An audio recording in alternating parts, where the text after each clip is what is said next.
Michael Carberry reminded the England selectors of his talents by smashing a century to lead Hampshire to a comprehensive 8-wicket LV County Championship win over Gloucestershire in Bristol.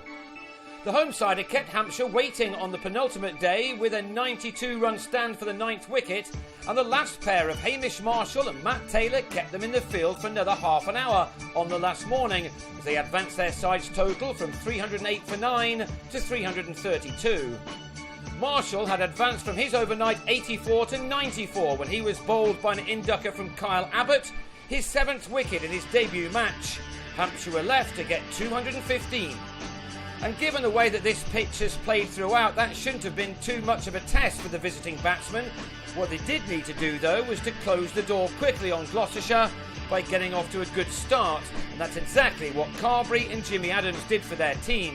A host of early boundaries to all 4 corners of the ground relieved any pressure Hampshire might have been feeling before they started their innings.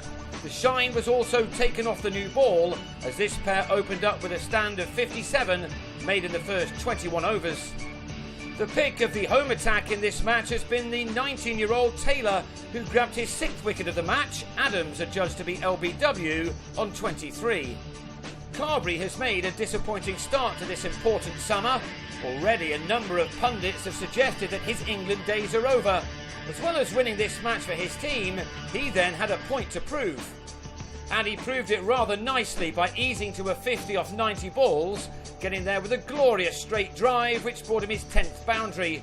When on song and playing shots like this, there are few better sights on a cricket field.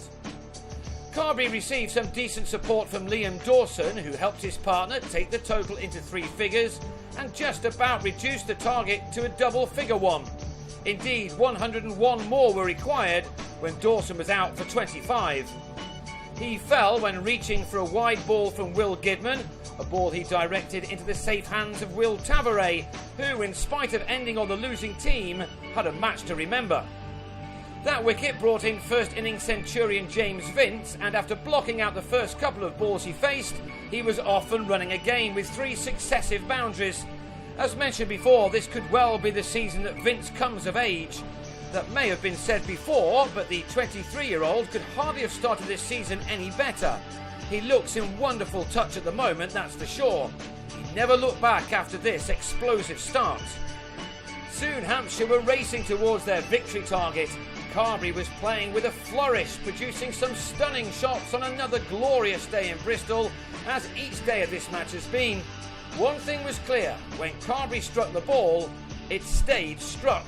He was thumping it through the offside with some very powerful cricket shots. Gloucestershire simply had no answer to him. They knew by now that this game had gone, and all rather quickly as far as they were concerned. The introduction of Tom Smith saw the runs come at an even quicker rate. This pair scored at an incredible average of 10 runs per over, with both Carberry and Vince helping themselves to big sixes. There was some extraordinary hitting from both batsmen. A second 6 for Vince in the same Smith over saw him race to the fastest 50 of the season to date, made off only 31 balls, with those 2 sixes and 8 fours included in what was another innings of quality. The only thing was that such hitting was going to deny Carberry his 100. He was on 88 with 12 runs needed to win, so he came down the wicket and planted a low Chris Dent full toss into the spectators.